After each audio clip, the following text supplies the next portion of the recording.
আমন্ত্রণ দেশ বাংলায়, আপনাদের সঙ্গে আছে আমি সাবিনা সুলতানা। শুরুতেই সংবাদ শিরোনাম। ঘূর্ণিঝড় রেমালের 5 মাসেও পুরোপুরি মেরামত হয়নি বরগুনার ক্ষতিগ্রস্ত বেড়িবাঁধ। নদীর ভাঙনে বিলীন হচ্ছে স্কুল, হাট বাজার সহ লোকালয়। এবং বন্যা ও অতিবৃষ্টির কারণে টাঙ্গাইলের সবজি চাষিরা ব্যাপক ক্ষতিগ্রস্ত। ক্ষতি পুষিয়ে নিতে কৃষকরা এখন ব্যস্ত শীতকালীন সবজি আবাদে।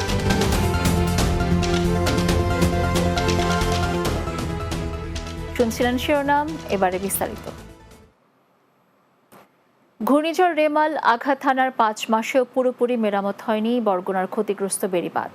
ভাঙন কবলিত এলাকার মানুষের দাবি, একের পর এক প্রাকৃতিক দুর্যোগ আর খরস্রোতা নদীর ভাঙনে বিলীন হচ্ছে শিক্ষা প্রতিষ্ঠান, বাজার, বসতবাড়ি সহ ফসলি জমি। তাই জানমাল রক্ষায় দ্রুত বাঁধ নির্মাণের দাবি উপকূলীয় মানুষের। পানি উন্নয়ন বোর্ডের জরুরি মেরামতের নামে দায়সারা কিছু কাজ হলেও তা কাজে আসছে না উপকূলবাসীর। বরগুনা থেকে বেলাল হোসেন মিলনের প্রতিবেদন, জানাচ্ছেন অর্ণব নাসির। বরগুনার খরস্রোতা পায়রা, বিষখালী ও বলেশ্বর নদীর তীরসহ জেলায় 805 কিলোমিটার বেড়িবাঁধ রয়েছে। যখন কোনো প্রাকৃতিক দুর্যোগ আসে তখন সবচেয়ে বেশি ক্ষতিগ্রস্ত হয় বেড়িবাঁধ, আর এ কারণেই মানুষের সার্বিক ক্ষয়ক্ষতির মাত্রা বেড়ে যায়। গত 26 মে ঘূর্ণিঝড় রেমালের আঘাতে জেলার 6টি উপজেলায় বাঁধের 30টি পয়েন্ট ক্ষতিগ্রস্ত হয়।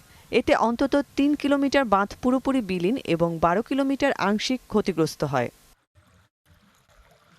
গত 5 মাসে এসব ক্ষতিগ্রস্ত বাঁধের কিছু অংশে জরুরি মেরামতের নামে দায়সারা কাজ হলেও এখনও কাজ হয়নি গুরুত্বপূর্ণ কিছু পয়েন্টে। তাই দ্রুত সময়ের মধ্যে টেকসই বাঁধ নির্মাণের দাবি ভুক্তভোগীদের। সরকার টাকা খরচই করতে আছে, আসলে আমাদের কোনো উপকারে আইতেছে না। তার চাই যদি স্থায়ী একটা বেড়িবাঁধের ব্যবস্থা করতে, তাহলে আমার মনে হয় যে এই এলাকার মানুষ সারিয়ে থাকে। একটা ব্লকের ব্যবস্থা সরকার করে দেখ, এইটা আমাগো সরকারের কাছে দাবি। এদিকে পায়রা নদীর ভাঙনে সদর উপজেলার পালের বালিয়াতলী এলাকার একটি স্থানীয় বাজার ইতোমধ্যেই নদীতে বিলীন হয়ে গেছে। বসতবাড়ি রক্ষায় জরুরি মেরামতের নামে একাধিকবার কাজ করা হলেও তা যেন কোনো কাজে আসছে না ভাঙন রক্ষায়। পায়রা নদী ডাঙ্গর হয়েছে পর দেখছি আমার বাড়ি নদীর সাইডে, তো ওই বাড়িটা একেবারেই নদীতে বিলীন হয়ে গেছে। বাপদাদার যাপত্তিক সম্পত্তি সব এই নদীতে বিলীন হয়ে গেছে, এখন আমাদের কিচ্ছু নাই। তবে পানি উন্নয়ন বোর্ডের দাবি, পর্যায়ক্রমে ক্ষতিগ্রস্ত বাঁধ মেরামত করা হচ্ছে। আমাদের অলরেডি অনেক জায়গাতে কাজ শেষ হয়েছে, কিছু জায়গাতে কাজ চলমান আছে। আমরা আশা করি এখন তো একটু আবহাওয়া খারাপ, প্রতিকূল পরিবেশ, তা আবহাওয়া একটু ভালো হলে আমাদের দ্রুতই কাজ শেষ হয়ে যাবে। বরগুনাবাসীর দাবি, দায়সারাভাবে বাঁধ মেরামত নয়, উপকূলীয় মানুষের জানমাল রক্ষায় করতে হবে টেকসই বেড়িবাঁধ নির্মাণ। Desk report, Bangla TV. চলতি বছরে বন্যা অতিবৃষ্টির কারণে টাঙ্গাইল জেলার সবজি চাষিরা ব্যাপক ক্ষতিগ্রস্ত হন। সেই ক্ষতি পুষিয়ে নিতে জেলার 12টি উপজেলার কৃষকরা এখন ব্যস্ত সময় পার করছেন শীতকালীন সবজি আবাদে। এসব সবজি বাজারে ওঠার পরই কমে যাবে সবজির দাম, একই সাথে বাজারে সবজির সংকটও কেটে যাবে। টাঙ্গাইল প্রতিনিধি খন্দকার হাবিবুল্লাহ কামালের প্রতিবেদন, জানাবেন সুরাইয়া সীমা। সব ধরনের সবজি উৎপাদনের জন্য উর্বর জমি রয়েছে টাঙ্গাইল জেলায়। প্রতি বছরই এ জেলার পাহাড়ি অঞ্চল, চরাঞ্চল ও সমতল ভূমিতে প্রচুর শীতকালীন সবজির উৎপাদন হয়ে থাকে। চলতি বছর বন্যা ও অতিবৃষ্টির কারণে সবজি আবাদে বিঘ্ন ঘটে, নষ্ট হয়ে যায় বীজ ও চারা। তাই বর্ষা মৌসুম কেটে যাওয়ায় কৃষকরা ক্ষতি পুষিয়ে নিতে শুরু করেছেন শীতকালীন সবজি চাষ। কৃষকদের মধ্যে কেউ জমি তৈরি করছেন, কেউ জমিতে বীজ বা চারা রোপণ করছেন, কেউ আবার জমিতে গজিয়ে ওঠা সবজির গাছের পরিচর্যা করছেন। সব মিলিয়ে কৃষকরা এখন ব্যস্ত সময় পার করছেন। চাষ করা সবজির মধ্যে রয়েছে ফুলকপি, পাতাকপি, মূলা, টমেটো, সিম, লাউ, পালং শাক, লাল শাক সহ নানা রকম সবজি। এখন মুরগুন বাঁধাকপি কাটতেছি, বাঁধাকপি কাটার পরে মিষ্টি কুমড়া দিমু, মিষ্টি কুমড়া উড়াই আবার অন্য ফসল বাঁধাকপি ফুলকপি মিলে 3 বিঘা জমি আবাদ করতেছি। যদি এই কপিগুলো আসে, সবজিটা আসে, তখন হয়তো দামটা কমবে, সবাই ভালোভাবে কিনা খাইতে পারবে। আশা করতেছি যে এবারকার কপি ফলন ভালো করবো, পয়সা পাবো ভালো। জেলা কৃষি বিভাগের দাবি, এবছর জেলায় 11,000 হেক্টর জমিতে শীতকালীন সবজি আবাদের লক্ষ্যমাত্রা নির্ধারণ করা হয়েছে। ভালো ফলনের জন্য কৃষকদের সব ধরনের সহযোগিতা করা হচ্ছে। মাঠ পর্যায়ে উপসহায়ক কৃষকদের সহ কৃষক সকল পর্যায়ে কর্মকর্তা কর্মচারীবৃন্দ কৃষকদেরকে এই শাকসবজির চাষ আবাদের বিষয়ে পরামর্শ দেওয়া যাচ্ছে। সেই সাথে রোগ বালাই, পোকামাকড় এবং সার ব্যবস্থাপনা সব বিভিন্ন বিষয়ে পরামর্শ দেওয়া যাচ্ছে। আবহাওয়া অনুকূলে থাকলে এবারও টাঙ্গাইলে সবজির বাম্পার ফলন হবে। এতে বাজারে সবজির সংকট কেটে যাবে, একই সাথে দামও ক্রেতাদের নাগালের মধ্যে চলে আসবে বলে মনে করছেন সংশ্লিষ্টরা। Desk report, Bangla TV. গাজীপুরের কালীগঞ্জে বিনামূল্যে বোরো ধানের বীজ বিতরণ করা হয়েছে। স্থানীয় 2000 ক্ষুদ্র ও প্রান্তিক কৃষকদের মাঝে প্রণোদনা কর্মসূচির আওতায় 4000 কেজি বীজ বিতরণ করা হয়। অন্যদিকে উপজেলার জামালপুর ইউনিয়নের চুপাইর এলাকায় বোরো ধানের উফশি জাতের সমন্বয় চাষাবাদ কার্যক্রমের অন্তর্ভুক্ত 50 একর জমির জন্য কৃষকদের মাঝে 600 কেজি বোরো ধানের বীজ ও 4500 ট্রে বিতরণ করা হয়েছে। উপজেলা পরিষদ চত্বরে প্রধান অতিথি হিসেবে উপজেলা নির্বাহী অফিসার তনিমা আফরাদ এ কৃষি প্রণোদনা বিতরণ করেন।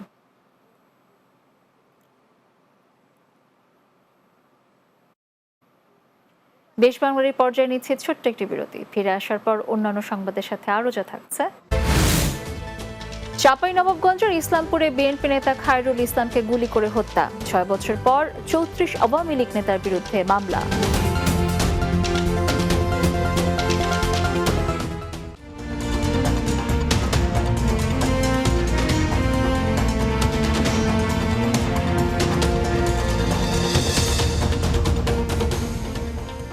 বিরতির পর দেশ বাংলা স্বাগত আরও একবার।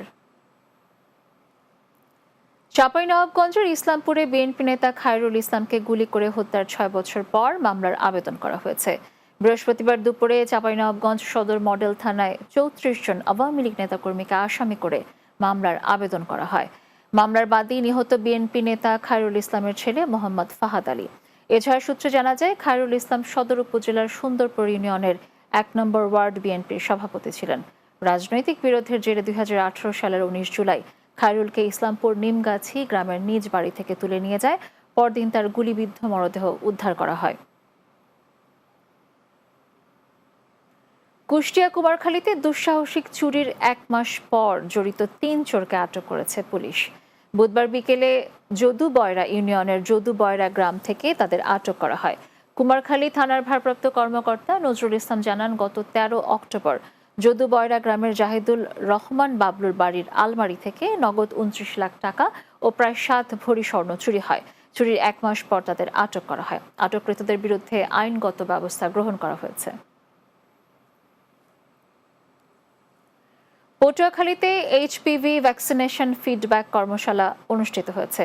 আন্তর্জাতিক দাতা সংস্থা ইউনিসেফের সহযোগিতায় জেলা তথ্য অফিসের তত্ত্বাবধানে ও পটুয়াখালী ইউথ ফোরামের আয়োজনে জেলা পরিবার পরিকল্পনা কার্যালয়ের সভাকক্ষে কর্মশালা অনুষ্ঠিত হয়। পটুয়াখালী ইউথ ফোরামের নির্বাহী পরিচালক মোহাম্মদ জহিরুল ইসলামের সঞ্চালনায় কর্মশালায় বক্তব্য রাখেন জেলা তথ্য অফিসার অনিমেষ চন্দ্র হালদার, সিভিল সার্জন অফিসের মেডিকেল অফিসার ডাক্তার ভূপেন চন্দ্র মণ্ডল, বাংলা টিভির জেলা প্রতিনিধি ইশরাত লিটন সহ অন্যান্যরা উপস্থিত ছিলেন। গাজীপুরের কালীগঞ্জে বিএনপি ও জামায়াত নেতৃবৃন্দের সাথে আলাদাভাবে মতবিনিময় ও পরিচিতি সভা করেছেন নবযোগদানকারী উপজেলা নির্বাহী অফিসার তনিমা আফরাদ। উপজেলা প্রশাসনের আয়োজনে পরিষদ সভাকক্ষে মতবিনিময় সভা অনুষ্ঠিত হয়। সভায় বিএনপি ও জামায়াতের স্থানীয় নেতৃবৃন্দ বক্তব্য রাখেন। এ সময় কালীগঞ্জ মাদক, কিশোর অপরাধ, বাল্যবিবাহ ও শিক্ষাসহ নানা সমস্যা নিয়ে আলোচনা করা হয়। সভায় ইউনো সকলকে শান্তি শৃঙ্খলা ও সম্প্রীতির বন্ধন বজায় রাখার আহ্বান জানান। পটুয়াখালীর কলাপাড়া ধানখালী ডিগ্রি কলেজের অধ্যক্ষ বশির আহমেদের অপসারণের দাবিতে মানববন্ধন করেছে সাধারণ শিক্ষার্থীরা। ধানখালী ইউনিয়নের কলেজের সামনে এ মানববন্ধন অনুষ্ঠিত হয়। এ সময় বক্তব্য রাখেন কলেজের শিক্ষার্থী ওমর তালুকদার, শান্ত, উজ্জ্বল রাব্বি মোল্লা সহ অনেকে। মানববন্ধন শুরুর আগে একদল দুষ্কৃতিকারী তাদের বাধা প্রদান করেন বলেও অভিযোগ করে শিক্ষার্থীরা। এ সময় বক্তারা আওয়ামী লীগের দোসর অধ্যক্ষ বশির আহমেদকে অপসারণ করা না হলে কঠোর কর্মসূচি ঘোষণা করা হবে বলে জানান। নারায়ণগঞ্জের আড়াইহাজার বিএনপির উদ্যোগে জাতীয় বিপ্লব ও সংহতি দিবস উপলক্ষে বর্ণাঢ্য শোভাযাত্রা ও গণসমাবেশ অনুষ্ঠিত হয়েছে। উপজেলার গোপালদি এলাকায় সদাসতী বহুমুখী উচ্চ বিদ্যালয় মাঠে আয়োজিত গণসমাবেশ অনুষ্ঠিত হয়। নারায়ণগঞ্জ জেলা জাসাসের সাধারণ সম্পাদক মাহবুব মোল্লার সভাপতিত্বে প্রধান অতিথি ছিলেন কেন্দ্রীয় মহিলা দলের সাংগঠনিক সম্পাদক পারভিন আক্তার। এ সময় বক্তব্য রাখেন জাসাসের কেন্দ্রীয় কমিটির সভাপতি শাহিদা গোলনাহার ইভা, জেলা বিএনপির সাবেক অর্থ বিষয়ক সম্পাদক আনোয়ার হোসেন অনুসহ বিভিন্ন ওয়ার্ডের নেতাকর্মীরা। এর আগে ব্যানার, ফেস্টুন নিয়ে বর্ণাঢ্য শোভাযাত্রাটি গুরুত্বপূর্ণ সড়ক প্রদক্ষিণ করে। স্টেপ ফর ভিলেজ চেঞ্জ এই প্রতিবাদে নোয়াখালীর সোনাইমুড়িতে দখলকৃত খাল পুনরুদ্ধারের দাবিতে উপজেলা নির্বাহী অফিসারকে স্মারকলিপি দেওয়া হয়েছে। স্বেচ্ছাসেবী সংগঠন পরিবর্তন টিমের পক্ষ থেকে এলাকাবাসীর গণস্বাক্ষরিত স্মারকলিপি ইউএনও নাসরিন আক্তারের কাছে দেওয়া হয়। এ সময় পরিবর্তন টিমের মুখপাত্র দিদারুল ইসলাম ভূঁইয়া, কবি লেখক ফারুক আল ফয়সাল, বাংলা টিভির নোয়াখালী প্রতিনিধি ইয়াকুব নবী ইমন সহ অনেকে উপস্থিত ছিলেন। জামালপুরের সরিষাবাড়িতে শিক্ষার্থীদের সঙ্গে মতবিনিময় সভা করেছেন কেন্দ্রীয় ছাত্রদলের নেতারা। সভায় ঢাকা বিশ্ববিদ্যালয় FM হল ছাত্রদলের যুগ্ম সম্পাদক নাহিদ হাসান, জহুরুল হক হল ছাত্রদলের সহসাধারণ সম্পাদক সাফওয়ান হাসান তামিম, ঢাকা তিতুমির কলেজ ছাত্রদলের সহসভাপতি সুমন পারভেজ সহ জেলা, উপজেলা, পৌর ও কলেজ ছাত্রদলের নেতৃবৃন্দ উপস্থিত ছিলেন। জাতীয়তাবাদী ছাত্রদলের কর্মসূচির অংশ হিসেবে এ সময় শিক্ষার্থীদের মধ্যে বিএনপির ভারপ্রাপ্ত চেয়ারম্যান তারেক রহমানের উপস্থাপিত রাষ্ট্র কাঠামো মেরামতের 31 দফার লিফলেট ও খেলার সামগ্রী বিতরণ করেন কেন্দ্রীয় ছাত্রদলের নেতৃবৃন্দ। শেষ করছি দেশ বাংলা, তবে যাওয়ার আগে সংবাদ শিরোনামগুলো জানিয়ে দিচ্ছি আরো একবার। ঘূর্ণিঝড় রেমালের 5 মাসেও পুরোপুরি মেরামত হয়নি বরগুনার ক্ষতিগ্রস্ত বেড়িবাঁধ। নদীর ভাঙনেই বিলীন হচ্ছে স্কুল, হাট বাজার সহ লোকালয়। বন্যা অতিবৃষ্টির কারণে টাঙ্গাইলের সবজি চাষিরা ব্যাপক ক্ষতিগ্রস্ত, ক্ষতি পুষিয়ে নিতে কৃষকরা এখন ব্যস্ত শীতকালীন সবজি আবাদে। এবং চাঁপাইনবাবগঞ্জের ইসলামপুরে বিএনপি নেতা খায়রুল ইসলামকে গুলি করে হত্যা, 6 বছর পর 34 আওয়ামী লীগ নেতার বিরুদ্ধে মামলা।